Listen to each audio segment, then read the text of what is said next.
এই জন্যই বলে শালি আধা করো আলি। আপনারাই দেখেন কি একটা অবস্থা, দেখলে বুঝতে পারবেন। এই তোমার বোন চুন্নি বেগম যা ইচ্ছা তাই করে, ওর মন মর্জি মতো কাজ করে, একটা কাজ আমাকে জিজ্ঞেস করে করে না। কিছু হইলে না আমাকে কিছু বলতে পারবে না, বলে দিলাম। কেন রে? তোর না কতবার বলছি যে আমার শরীরটা ভালো না, যা কিছু করবি তোর ভাইয়ারে জিজ্ঞেস করে করবি? কথা শুনিস না কেন? এখন থেকে যা করবি তোর ভাইয়ারে জিজ্ঞেস করে করবি, আর একবার যেন বলতে না হয়। এখন যা, আমাদের সবার জন্য চা বানায় আন, যা। ভাইয়া, চা কিসে বানাবো? কেন? পাতিলে। ভাইয়া, চায় কয় কাপ পানি দিব? 4 কাপ। ভাইয়া, চায় কি পাতি দিব? চায় যদি পাত্তেই না দেস তা চা হবে কেমনে? অবশ্যই দিবি, দে।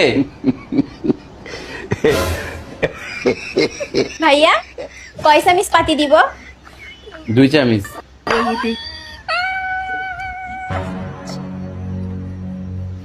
ভাইয়া, চায় কি চিনি দিব? দে। ভাইয়া, চায় কয় চামচ চিনি দিব? 4 চামচ দে। ভাইয়া, চায় কি আদা দিব? দে।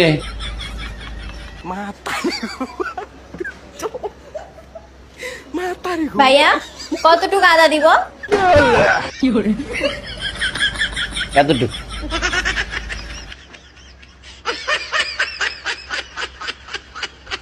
ভাইয়া, চা বানানো হয়ে গেছে, চা কি দিব? আপনার কি মনে হয় চা বানায় ওইখানে রাখবেন? চা খাবো না? নিয়ে আয়।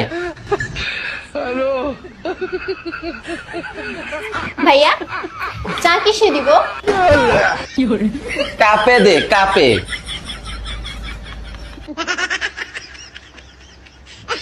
উফ, উফ। ভাইয়া, আমার পেট ব্যথা করতেছে, আমার একটু বাথরুমে যাওয়া দরকার, বাথরুমে যাব।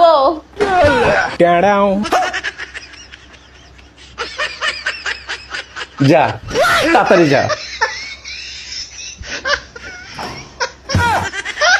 बच गया साला।